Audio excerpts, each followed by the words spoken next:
तो अब यहाँ तक तो हम अध्ययन कर चुके हैं, उत्तरी पर्वतीय प्रदेश का प्रादेशिक विभाजन हम अध्ययन कर चुके हैं। अब हम इसका विस्तार से अध्ययन करेंगे भौगोलिक रूपों का। ठीक,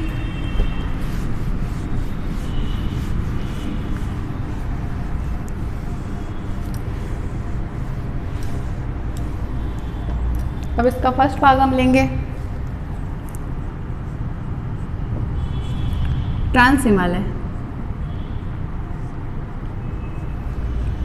ट्रांस हिमालय, इस हिमालय की प्रमुख पर्वत श्रेणियां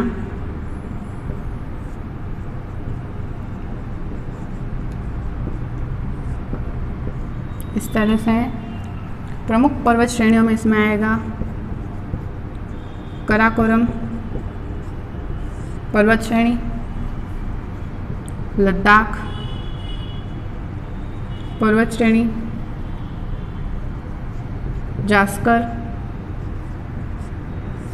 और कैलाश। ये 4 प्रमुख पर्वत श्रेणियां हैं जो हिमालय के प्रथम उप विभाग में हम अध्ययन करेंगे। इन पर्वत श्रेणियों पर उपस्थित प्रमुख चोटियां, प्रमुख पर्वत चोटी वो निम्न प्रकार से है। काराकोरम पर्वत श्रेणी पर उपस्थित केटू, केटू जिसको गॉडविन ऑस्टिन के नाम से भी जाना जाता है, जो भारत की सबसे ऊंची पर्वत चोटी है। लद्दाख, कामेत, राखापोशी,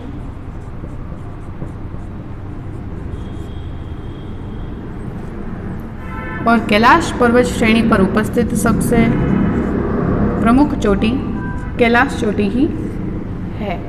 ठीक, अब इन पर्वत श्रेणियों पर उपस्थित पर्वत चोटी आप देख चुके हैं। अब यहाँ के प्रमुख दर्रे, काराकोरम, केटू, यहाँ उपस्थित सबसे प्रमुख दर्रा काराकोरम दर्रे के नाम से ही जाना जाता है। द्वितीय खरदुला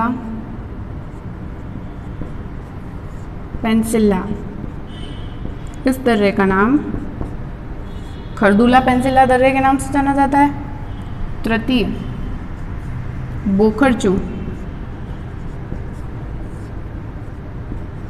बोखरचू दर्रा और कैलाश पर्वत पर स्थित है पर्वत श्रेणी में फोर्टोला दर्रा। ये ऐसे कुछ प्रमुख दर्रे हैं जो निम्न पर्वत श्रेणियों पर उपस्थित हैं। काराकोरम, लद्दाख, जास्कर और कैलाश जो पर्वत श्रेणियां हैं, इसकी ये प्रमुख चोटियां हैं चारों, और इन चोटियों और इन पर्वत श्रेणियों पर उपस्थित प्रमुख दर्रे निम्न प्रकार से है। आप इसे नोट कर लीजिए। ठीक है, इस प्रकार से यहाँ फोर्टोला दर्रा है।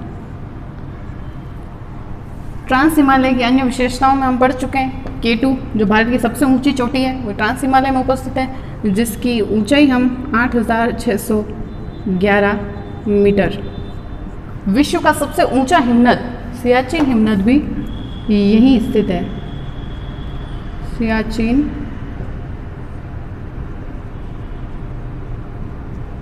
हिमनद। ठीक, अब इसको मिटाते हैं। नेक्स्ट हिमालय हम पढ़ेंगे महान हिमालय। ट्रांस हिमालय हम पढ़ चुके हैं। 3 हिमालय के भाग में और पढ़ने बाकी रह रहे हैं।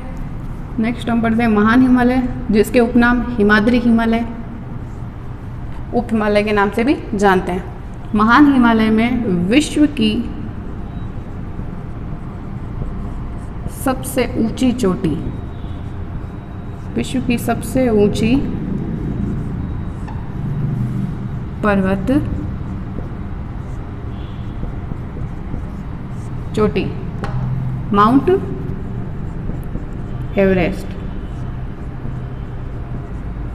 जिसका नामकरण एवरेस्ट महोदय के नाम पर किया गया।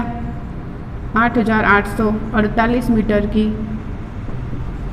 इसकी ऊंचाई है, जिसके अन्य नामों में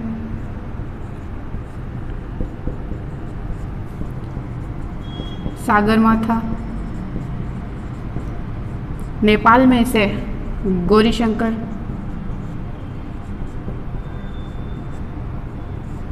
के नाम से भी जाना जाता है। इस प्रकार महान हिमालय की मुख्य विशेषता में हम माउंट एवरेस्ट के बारे में पढ़ते हैं और अन्य कई पर्वत श्रेणियां और पर्वत चोटियां यहाँ पर उपस्थित है, जिसमें से प्रमुख रूप से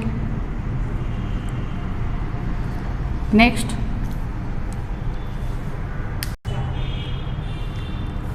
अन्य चोटियों में इसके हम लिखेंगे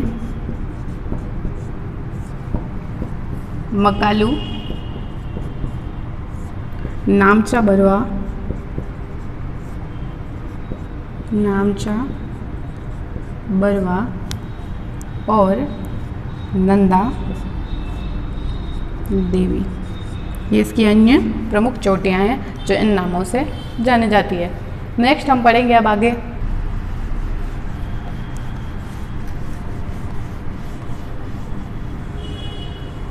अब तीसरे नंबर पर हम पढ़ेंगे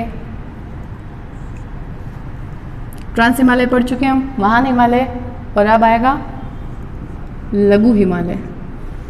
इस हिमालय की प्रमुख विशेषता है कि यह पर्यटन दृष्टि के रूप में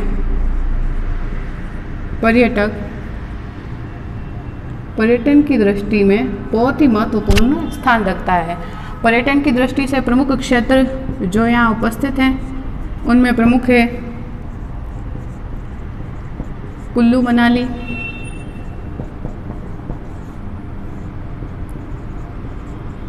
मसूरी, नैनीताल आदि जो प्रमुख क्षेत्र है वो लघु हिमालय में उपस्थित हैं। इसके दक्षिणी भाग में उपस्थित कुछ ऐसे क्षेत्र भी हैं जो ऊंचाई अधिक व कई की नीचे, लेकिन इनकी मुख्य विशेषता पर्यटन की दृष्टि का होने का कारण बर्फीला क्षेत्र होना भी है, जहाँ बर्फ जमी हुई रहती है। अंतिम हिमालय हम पढ़ेंगे इसके अंतर्गत शिवालिक हिमालय।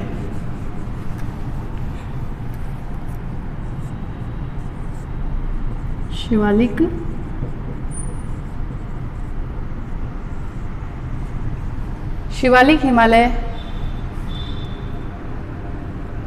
हिमालय के इन चारों उपविभागों में सबसे दक्षिण में स्थित भाग है, इसलिए इसकी प्रमुख विशेषता है यह हिमालय का दक्षिणतम व नवीनतम भाग के नाम से जाना जाता है। दक्षिणतम तो आप समझ चुके हैं कि जो हमने 4 भाग इसके विभाजित करके पढ़े हैं उसके सबसे दक्षिण में उपस्थित होने के कारण से दक्षिणतम के नाम से जाना जाता है। और नवीनतम इसलिए कहा जाता है कि हिमालय की जो ये चौथा भाग है, यह ऐसा भाग है जिसका विस्तार लगातार जारी है। ऐसा नहीं कहा जा सकता कि यह समतल मैदान है और वह अचानक से पर्वत के रूप में उठ गया, लेकिन धीरे धीरे करके इसका विस्तार, इसकी जो ये पर्वत चोटियाँ हैं, इनकी ऊंचाई मीटर लगातार बढ़ते जा रहे हैं। इस कारण से शिवालिक हिमालय पर्वत श्रेणी जो है इसे दक्षिणतम और नवीनतम पर्वत श्रेणी के नाम से भी जाना जाता है। इससे आगे के बारे में जो अध्ययन है, आगे के उपविभागों का अध्ययन हम आगे के वीडियोस में करेंगे। और तब तक के लिए आप इस वीडियो को लाइक करना, शेयर करना और सब्सक्राइब करना ना भूलें, और बेल आइकन को भी दबा दें ताकि आपको नए से नए बनने वाले वीडियो के नोटिफिकेशन समय पर मिलते रहें। धन्यवाद।